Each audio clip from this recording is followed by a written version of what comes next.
Back to my channel Puja lifestyle. সবাই কেমন আছো? আশা করি খুব ভালো আছো। আমিও ভালো আছি। তো সকালে কাজ শুরু। তো এখন ঘরের মুছবো, স্ট্যান্ড নিয়ে চলে এসেছি। ঘর মুছবো, ঘরটা পরিষ্কার করা হয়ে গেছে। এদিকে তোমাদের কাঁচা দেখো, প্রচুর কাঁচা জমি করেছিলাম। ওইদিকে সমস্ত কাঁচা মেলেছি। এখন ঘরটা মুছে আমি এখন স্নান করবো। স্নানটা করে নিয়ে আজকে অ্যাকচুয়ালি তোমরা হয়তো জানো, অনেকেই সবাই জানো নিশ্চয়ই, আজকে তোমার কী বেশ গুরু পূর্ণিমা। তো গুরু পূর্ণিমাতে আর রান্নাবাড়ি কিচ্ছু করিনি, সব কালকের খাবার আছে সব বার করেছি। এগুলোই গল্প আছে, কিচ্ছু রান্না করবো না। তো গ্যাস ফ্যাস আমি ভালো করে মুছে দেখেই নাও। গ্যাস ট্যাস পুরো মুছে পরিষ্কার করে নিচ্ছি। এই যে গ্যাস ট্যাস কিন্তু পুরো পরিষ্কার করা আছে। এখন আমি স্নানটা করবো। স্নানটা করেও তোমরা জানো আমার ঘরে গোপু আছে, কৃষ্ণ আছে, রাধাকৃষ্ণ আছে। তো তার জন্য গুরু পূর্ণিমাতে একটুখানি কিছু না দিলে হয় না। প্রথমে ভেবেছিলাম সিন্নি দেবো, ভাবলাম না থাক, সিন্নি দেবো না, বাড়িতে যখন আছি একটু নিজে হাতে কিছু বানিয়ে দিই। আর এই গুরু পূর্ণিমাতে নাকি অন্নভোগ কিছু দিতে নেই, তার জন্য আমি ভাবলাম একটু লুচি আর সুজি আমি নিজে হাতে বানিয়ে ঠাকুরকে অর্পণ করবো। তো তার জন্য এখন কাজবাজ হয়ে গেছে সমস্ত কিছু। আর শুধু ঘরটা মুছবো, দুটো ঘর মুছবো আর উঠোনটা ধুয়ে আমি স্নানটা করবো, করে আমি ঠাকুরের রান্নাটা করবো, করে ঠাকুরকে দেবো। তো চলো ব্লগটা দেখতে থাকো, নিশ্চয়ই তোমাদের ভালো লাগবে। চলো টাটা। তো যেমন কি কাজবাজ সমস্ত সেরে ফেলে কিন্তু আমরা এখন ব্রাশগুলো করছি, কারণ দেখতেই পাচ্ছ ঠাকুরের ওখানে মিষ্টিও রয়েছে। আর এখানে তোমার দাদাও ব্রাশ করতে করতে চলে এসেছে রান্নাঘরে, কারণ আমার সানের প্রত্যেকে আমাদের প্রচণ্ডভাবে না মানে গলা ব্যথা। তো তার জন্য ওই যে এখানে একটা চা বানাচ্ছে, মানে চা ঠিক নয়, টোয়াক্তা যেটাকে বলে, আদা, তুলসী পাতা, দারচিনি সব দিয়ে করেছে। এই যে দেখতেই পাচ্ছ আমাদের দুজনেরটা এখানে, আর সানেরটা হচ্ছে এই যেখানে রয়েছে, যেহেতু সান গেছে স্নান করতে। এই যে দেখতেই পাচ্ছ সানেরটাই যে এখানে রয়েছে।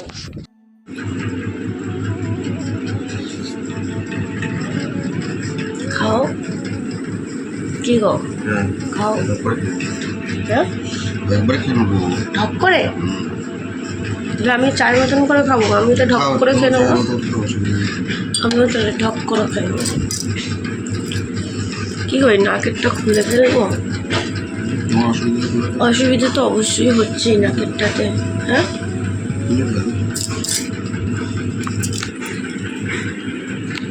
আমার কিন্তু স্নান টান সমস্তটা কমপ্লিট হয়ে গেছে, কাজ বাজও সমস্ত কমপ্লিট হয়ে গেছে। তোমার দাদাও কাজে বেরিয়ে গেছে, স্নান স্কুল চলে গেছে।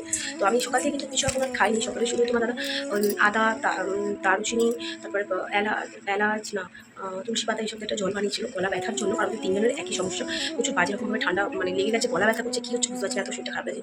তোমার কাজে বেরোবো না করতে করতেও বেরোলো। তো চলো আমি এবার এখন যাবো রান্না করে। আর তোমাদের সোর্সের মাধ্যমে আগে জানিয়ে দিয়েছি কী করবো। তো চলো তোমাদের সাথে পুরোটা শেয়ার করা যাক। জানো তো, এটাও আমি বিয়েতে গিফটে পেয়েছি। এই থালা, গ্লাস, বাটি, এই যে বাটি, এই যে গ্লাস, আর এই যে থালা। তো আমি ভাবলাম আজকের দিনে না হয় এটাকে উদ্বোধন করা যাক, তাই আজকে এটাকে নিয়ে নিলাম।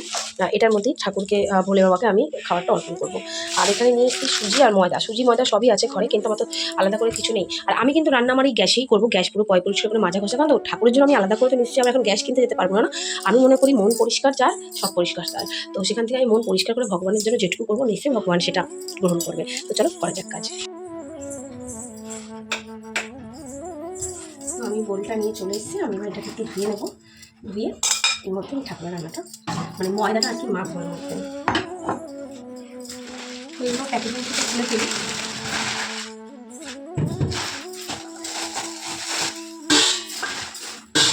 বেশ ভালো হবে না বলো, এটার মধ্যে দিয়ে এখানে থালাটাতে লুচি সাজিয়ে দেবো, এটার মধ্যে সুজি দেবো, আর এখানে একটা মিষ্টি দিয়ে দেবো, হয়ে যাবে সুন্দর করে আজকে।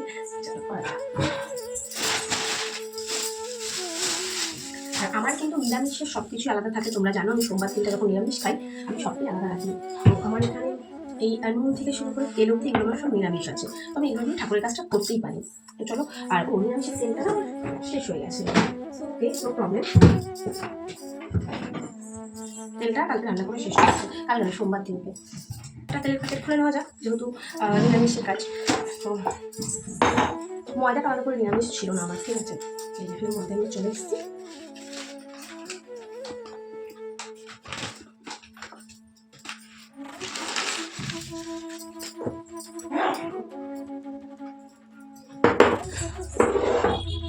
সেখানে বার করেছি কড়াই, এটা আমার নিরামিষ কড়াই। এটাকে যখন হালকা পাতলা ঠাকুরের জন্য কিছু করি, তোমরা এর আগে নোটিস করে দেখেছো আমি এটাকেই করি। আমার নিরামিষ সমস্ত বাসন আছে ওই বাড়ি করে। এবার দেখো তোমরা প্রত্যেকে জানো আমি একা, ঠিক আছে, আমার সেখানে কোনো ভাই বোন নেই। তো সেক্ষেত্রে আমি 14 ঘন্টা নিরামিষ বাসন দিয়ে আমি কী করবো বলো, তোমরাই বলো।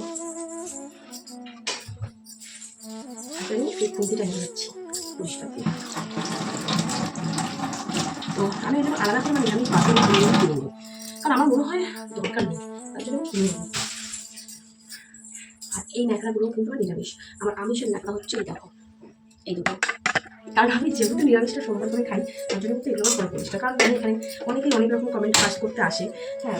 কিন্তু দেখো, আমার মন যেটা বলবে আমি সেটাই করি, ঠিক আছে। আমাকে কে কী বললো, কী সাজেস্ট করলো, আমি সেসব মধ্যে আমি থাকি না। আমার মন যেটা বললো আমি সেটা করি।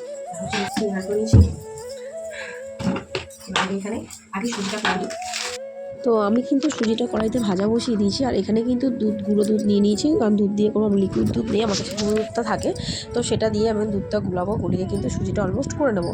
আর আমি যতদূর জানি অনেকেই বলে যে ঠাকুরের রান্না করতে গিয়ে নাকি কথা বলতে নেই, তার জন্য কিন্তু আমি কথা না বলেই কন্টিনিউ কাজটা করে যাচ্ছিলাম ভিডিওটা অন করে। আর তোমাদের পুরো ভিডিওটা দেখার জন্য রিকোয়েস্ট রইল, কেমন লাগলো অবশ্যই কিন্তু আমাকে কমেন্টসে জানিও। আর আজকের দিনে তোমরাও কারা কারা ভগবানকে কী ভোগ দিয়েছো বা ঠাকুরকে কী দিয়েছো অবশ্যই কিন্তু আমাকে কমেন্টের মাধ্যমে জানাতে পারো। তো এই করতে করতে কিন্তু আমার সুজিটা কিন্তু অলমোস্ট রান্না হয়ে যাবে, কারণ সুজিটা খুব তাড়াতাড়ি হয়ে যায় তোমরা জানো।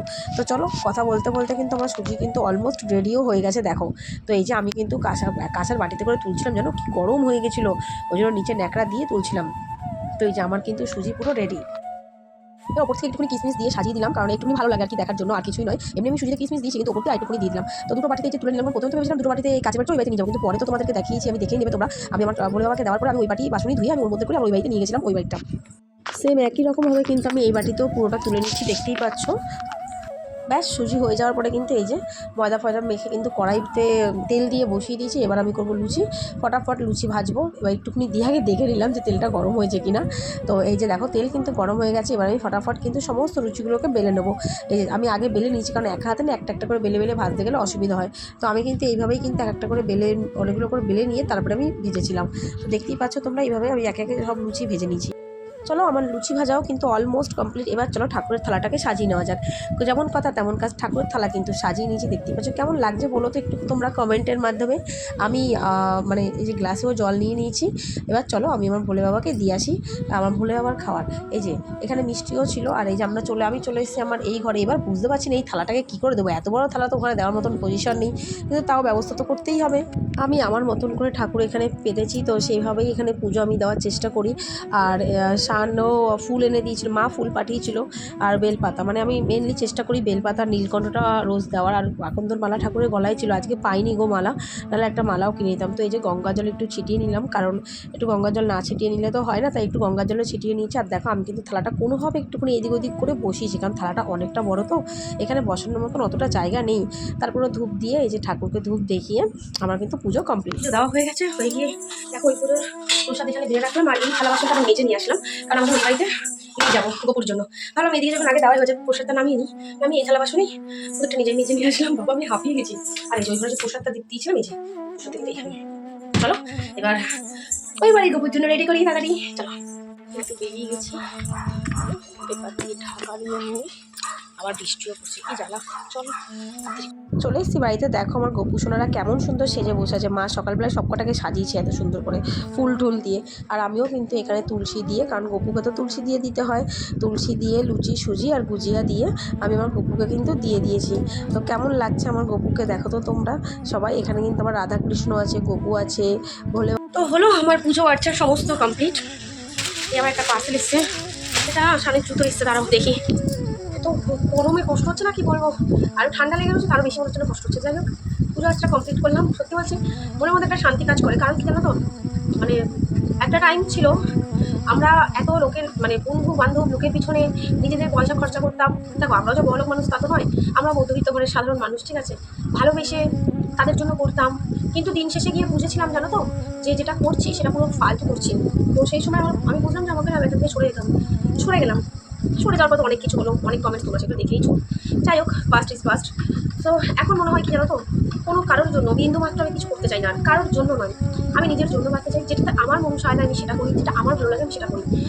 এই যে আমি আমার ভগবানকে আমি যেটুকু আমার সাধ্য অনুযায়ী যেটুকু পারি সেটুকু করি, আমার ভালো লাগে, এটা আমার ভালো লাগা মিশে থাকে, আমার একটা অসম্ভব শান্তি মিশে থাকে আমার ভগবানের জন্য করা। তো আজকে যেটুকুই করি, বা আমি সবসময় তোমাদেরকে আমি চেষ্টা করি তোমাদের সাথে শেয়ার করা, আমি যখনই আমার ঠাকুরের জন্য যেটুকু পারি আমার ভগবানের জন্য আমি করার চেষ্টা করি। আর তোমাদেরকেও বলবো ভগবানের জন্য করো, জানো তো, সে ভগবান কোনোদিন স্বার্থ নিয়ে মেশে না, কিন্তু মানুষ যে স্বার্থ নিয়ে মেশে, স্বার্থে আঘাত লাগলেই মানুষ তখন প্রচুর নোংরা কথা বলে থাকে। তো আমার দরকার নেই, আমার আজকের ডেটে দাঁড়িয়ে না, বিশ্বাস করো আমার কারোর সাথে গলায় গলায় পিরিত নেই, খাতির নেই, কথা সবার সাথে বলি। মানুষ হয়ে যখন জন্মেছি পরিচয় সবার সাথে রাখতে হয়, কম বেশি সবার সাথে কথা বলি, ভালো লাগে, ভালোবাসি। কিন্তু ওই ভেতরে ঢুকে গিয়ে যে ভালোবাসা, সেটা ভাই আমি আর করবো না। আমি খুব ভুগেছি, আর নয়। আর একটা কমেন্ট এখানে বারবার করে আসছে, এটা আমি এখানে ভিডিওতেই বলছি, যাই না তোমরা তোমার ভিডিওটা দেখবে। তুমি শুভ মেয়েকে নিয়ে নানান কমেন্ট করছো এখানে। তো আমি একটা কথা বলে আমি কমেন্ট ডিলিট করে দিচ্ছি, আমি ডিলিট করবো। এই প্রসঙ্গটা নিয়ে আমার সাথে প্লিজ কেউ কমেন্ট করো না। দেখো, তুমি দিদি বলেছো, আমাকে ভালোবেসে বলেছো, বোন হও, অবশ্যই তুমি যদি আমার দিয়ে ছোটো হয়ে থাকো, তাহলে একটা কথা অভিজ্ঞতা জীবনে তোমার চাইতে আমার অনেক বেশি। তো কেন কি কি বৃত্তান্ত এখানে কিছুই বলতে চাই না। আমি কি বললাম, আমি শুধু নিজে ভালো থাকতে চাই, অনেক অন্যের ভালোর জন্য বেঁচেছি, আমি আর অন্যের ভালোর জন্য বাঁচতে পারবো না বাবা। তো এই কথাগুলো এর আগেও আমি বহুবার বলেছি। আমি জানি না তুমি আমার আগের ব্লগ দেখেছো কি দেখো আমি জানি না, না দেখলে হয়তো তুমি আজকে এই কমেন্টসগুলো আমাকে এসে করতে না। দুদিন ধরে দেখছি তুমি কমেন্টগুলো করছো, হ্যাঁ অবশ্যই ভালো কমেন্টই করছো, কোনো খারাপ কিছু না। বাট আমি তোমার কাছে হাত জোর করে রিকোয়েস্ট করছি, কিছু বিষয় নিয়ে কমেন্ট না করাই ভালো। আমার মনে হয় কিছু বিষয় ব্যক্তিগত আমাদের লাইফে থাকা ভালো। আর আমি আমার লাইফের কিছু ব্যক্তিগত ব্যাপার আমি এখানে কখনোই শেয়ার করতে আসবো না।